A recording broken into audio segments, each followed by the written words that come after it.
ಈ ಪೈನಾಪಲ್ ಗಿಡದ ಬದುಕುವ ಛಲ ನೋಡಿ ಅಂತೆ. ಬಿಸಿಲಿಗೆ ಒಣಗ್ಲಿ ಆಮೇಲೆ ತೆಂಗಿನ ಬುಡಕ್ಕೆ ಹಾಕುವ ಅಂತೇಳಿ ತೆಂಗಿನ ಕಟ್ಟೆಯಲ್ಲಿ ಒಣಗ್ಲಿಕ್ಕೆ ಹಾಕಿದ ಗಿಡ ಇದು. ನೋಡಿ ಎಷ್ಟು ಚಂದ ಚಿಗುರಿದೆ ಅಂತೇಳಿ. ನಮಸ್ತೆ, ರಾಮ್ಶ್ರೀ ಕ್ರಿಯೇಷನ್ಸ್ಗೆ ಸ್ವಾಗತ. ನಾನು ಶ್ರೀದೇವಿ. ಈ ಪೈನಾಪಲ್ ಗಿಡದ ಎಲೆಯ ತುಂಬ ಮುಳ್ಳು ಮುಳ್ಳು ಇರುವ ಕಾರಣ ಒಂದು ಮೂಲೆಯಲ್ಲಿ ನೆಡೋದು ನಾನು. ಕಾಂಪೌಂಡ್ನ ಒಂದು ಬದಿಗೆ ನೆಡೋದು. ಅದರೊಟ್ಟಿಗೆ ಬೇರೆ ಗಿಡ ಸಹ ಉಂಟಲ್ಲಿ. ಹೀಗೆ ಮೂಲೆಯಲ್ಲಿದ್ದರೆ ಅಷ್ಟು ನಮ್ಮ ಮೈಗೆ ಕೈಗೆ ಎಲ್ಲ ತಾಗುದಿಲ್ಲ ನೋಡಿ. ಇಲ್ಲಾಂದರೆ ಆಚೀಚೆ ಹೋಗುವಾಗ ಅದರ ಎಲೆ ಒರೆಸಿ ಒರೆಸಿ ಕೈಯೆಲ್ಲ ಗಾಯ ಆಗ್ತದೆ. ಹಾಗೆ ಪೈನಾಪಲ್ ಹಣ್ಣಾದಾಗ ಕೊಯ್ದು ಅದರ ತಲೆಯನ್ನು ತೆಗೆದು ಅಲ್ಲೇ ನೆಟ್ಟು ಬಿಡ್ತೇನೆ.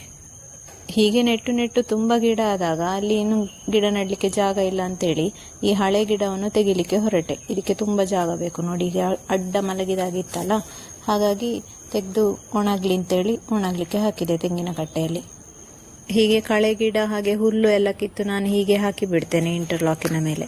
ಅದೊಂದು 2-3 ದಿವಸ ಬಿಸಿಲಿಗೆ ಒಣಗಿದ ಮೇಲೆ ಮತ್ತೆ ಗಿಡಕ್ಕೆ ಬುಡಕ್ಕೆ ಹಾಕಿ ಬಿಡೋದು. ಗೊಬ್ಬರದಾಗೆ ಆಗ್ತದೆ ಅದು. ಹಸಿ ಇದ್ದಾಗಲೇ ಗಿಡದ ಬುಡಕ್ಕೆ ಹಾಕಿದರೆ ಅಲ್ಲೇ ಪುನಃ ಚಿಗುರಿಕೊಳ್ತದೆ. ಅದಕ್ಕೆ ಒಣಗಿಸಿ ನಂತರ ಗೊಬ್ಬರದಾಗೆ ಬೇರೆ ಗಿಡಗಳಿಗೆ ಹಾಕುವಂಥದ್ದು. ಈ ಪೈನಾಪಲ್ ಗಿಡ ನೆಟ್ಟು ಒಂದು 5-6 ವರ್ಷವೇ ಆಗ್ಲಿಕ್ಕಾಯ್ತು. ತುಂಬ ಹಳೆ ಗಿಡ ಇದು. ಇದನ್ನು ಇಲ್ಲಿ ಈಗ ಒಣಗಲಿಕ್ಕೆ ಹಾಕಿ ಒಂದು 2 ತಿಂಗಳೇ ಕಳೆಯಿತು.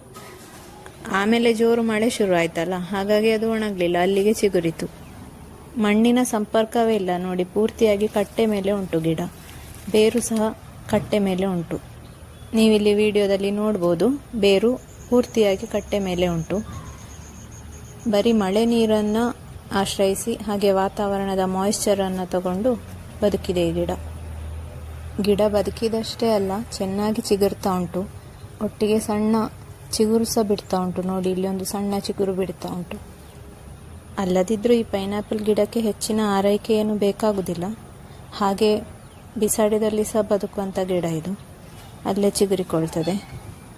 ಇದನ್ನು ಹೀಗೆ ಬಿಟ್ಟರೆ ಇಲ್ಲೇ ಕಾಯಿ ಸಹ ಬಿಡ್ಬೋದಾ ಏನೋ ಗೊತ್ತಿಲ್ಲ ನನಗೆ, ನೋಡಬೇಕಷ್ಟೆ. ನಿಮಗೆ ಗೊತ್ತಿದ್ದರೆ ಕಾಮೆಂಟ್ ಮೂಲಕ ತಿಳಿಸಿ. ಹಾಗೆ ಕೆಲವೆಲ್ಲ ಡೌಟ್ಸ್ ಬರಲಿಕ್ಕೆ ಶುರು ಆಗಿದೆ ನನಗೆ. ಈ ಪೈನಾಪಲ್ ಗಿಡಕ್ಕೆ ಮಣ್ಣಿನ ಅವಶ್ಯಕತೆ ಉಂಟಾ ಅಥವಾ ಇಲ್ವಾ? ಬರೀ ನೀರಲ್ಲಿ ಸಹ ಹೀಗೆ ಬೆಳೆಸಲಿಕ್ಕೆ ಸಾಧ್ಯವಾ? ಅಂದರೆ ಈಗ ಕೆಲವು ಸೊಪ್ಪುಗಳನ್ನೆಲ್ಲ ಈ ನೀರಲ್ಲೇ ಬೆಳೆಸ್ತಾರೆ ನೋಡಿ. ಹಾಗೆ ಈ ಪೈನಾಪಲ್ ಗಿಡವನ್ನು ಸಹ ಬರೀ ನೀರು ಅಂದರೆ ನೀರಿಗೆ ರಾಸಾಯನಿಕ ಗೊಬ್ಬರಗಳನ್ನೆಲ್ಲ ಸೇರಿಸಿ ಬೆಳೆಸ್ತಾರಲ್ಲ, ಹಾಗೆ ಬೆಳೆಸಲಿಕ್ಕೆ ಸಾಧ್ಯವಾ ಅಂತ. ಇದು ಸಹ ಒಂದು ಗಿಡದ ತಲೆ. ಇದನ್ನು ಸಹ ಹೀಗೆ ಕಟ್ಟೆ ಮೇಲೆ ಇಟ್ಟು ಸುಮಾರು ಒಂದು 15-20 ದಿವಸ ಆಗಲಿಕ್ಕಾಯಿತು. ಇದು ಸಹ ಒಣಗಲಿಲ್ಲ ನೋಡಿ. ವಿಡಿಯೋ ಇಷ್ಟ ಆದರೆ ಶೇರ್ ಮಾಡಿ, ಚಾನೆಲ್ ಸಬ್ಸ್ಕ್ರೈಬ್ ಮಾಡಿ, ಪೇಜ್ ಫಾಲೋ ಮಾಡಿ. Thank you.